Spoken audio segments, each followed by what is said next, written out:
Ladies and gentlemen, hey, hi, how you doing? Welcome back to the channel. Thank you so much for stopping by. Over the past 24 hours or so, we've actually seen several new surprise updates go out in Battlefield 6. Just some server-side updates to address a handful of things, some exploits. They actually made a pretty significant update to verified experiences in Battlefield 6 and a few other surprises as well. So we have quite a few new things to break down. Of course, as I just mentioned, these are a few server-side updates that are now live. We also had it confirmed earlier on this week via some leaks that next week on the 11th we should be seeing our next major update to address a lot of things going on. We'll sort of recap some of that here towards the end of the video, but first up, initially here, Battlefield Comms has posted a few pretty important things recently. So first up with this update, lock guided missile has been disabled for the IFV. They say we've temporarily disabled the lock guided missile, the MR missile, for the infantry fighting vehicle as we work to address inconsistencies witnessed with this vehicle's countermeasures.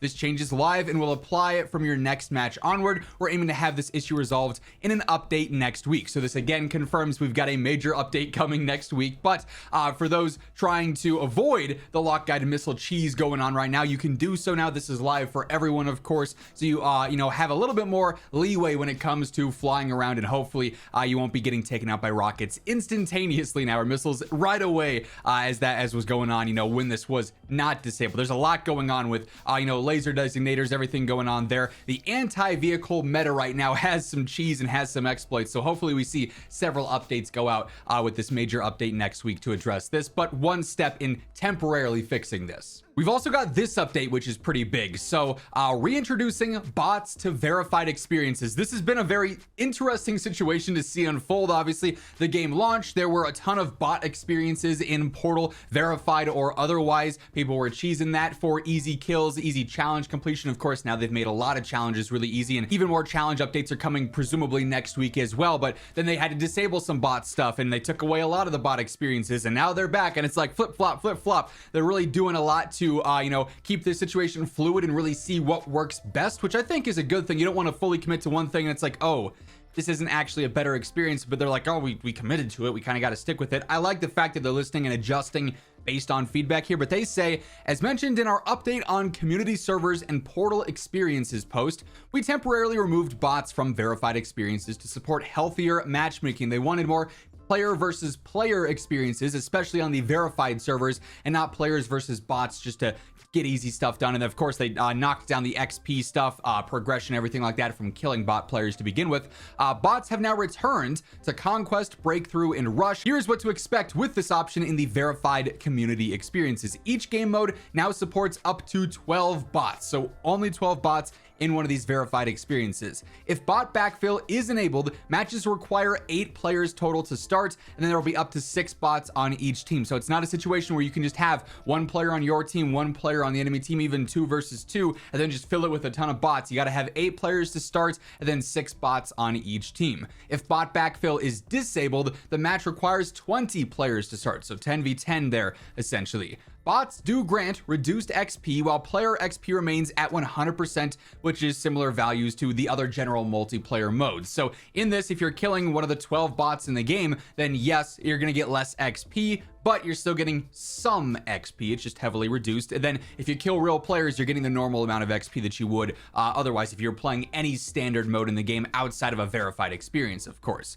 If bots are enabled, player stats will not see gains or losses, such as hours played, your KD ratio, and total revives. This is not currently working as intended though, and is actively being adjusted here. So once it's fully functioning as intended, you're not going to get to boost your KD a ton because you go through and you kill 100 bots in a match and 2 players. It's not going to count towards that whatsoever. Challenges do remain completable as well. So if you're just simply looking to do challenges here in a more stress-free environment or a less stressful environment than a normal match, which is full PvP, then this does serve as an option for that for sure. Or if you like the challenge of them, hence the challenges part of it, you can just go through and complete it in the normal modes as well. But a pretty interesting update to the verified experiences here, and likely something that's going to continue to see fine tunes and tweaks as time goes on, maybe as early as next week once we do see this major update drop. Obviously, if anything changes then or in the meantime, you guys know this is the place to be to stay up to date with everything going on in Battlefield. Obviously, this past week was super chaotic. Basically every day we got new major information and new big details on updates to come here. teasing next week's patch and everything like that. So if you want to make sure you're always in the know for everything going on in Battlefield, be sure to hit that subscribe button, turn on those post notifications. We are less than 1,500 subs away from hitting 1 million. And right now, just over 60% of viewers watching are not already subs. So if that's you, I'd love to have you change that. And of course, if you enjoy this video, do me a favor and drop a like. It's always seriously appreciated, and it does really help the channel grow.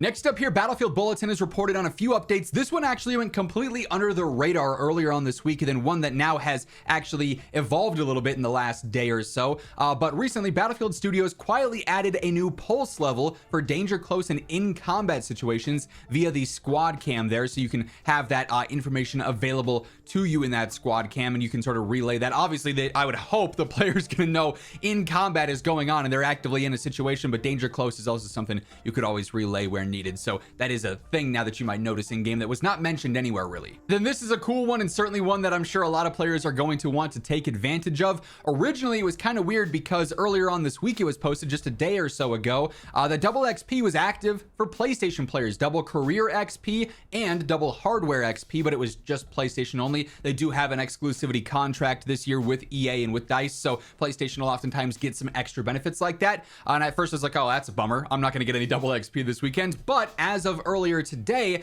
double XP is now live for everyone on all platforms. PlayStation, Xbox, and PC have double career XP and double hardware XP as well. So you can level up your weapons faster. That's huge. You can obviously level up your overall rank in your career a little bit faster as well with this. So definitely take advantage of this over the weekend while that is live. Certainly advantageous for anyone playing multiplayer or RedSec, of course. So nice to see that we do have that going on. And then as I alluded to, next week is when we are expecting that next major update for Battlefield 6. Some of the leakers, some of the data miners did reveal that there is apparently an update scheduled for November 11th in the middle of the night in America here, like 9 o'clock UTC, I think is the official time. So that should have the major patch notes. We're talking bug fixes, the drone glitch getting fixed, out of bounds exploits, things going on with all the missiles, the laser designators, things of that nature, weapon balancing with bloom and spread still being broken, input updates with dead zones on controller, consistent aiming across controller, keyboard and mouse, aim assist changes, like a major update. A few days back, Kevin Johnson quoted one of the community updates that we covered here, just saying, hey, thanks for all the patience as we work through feedback and everything.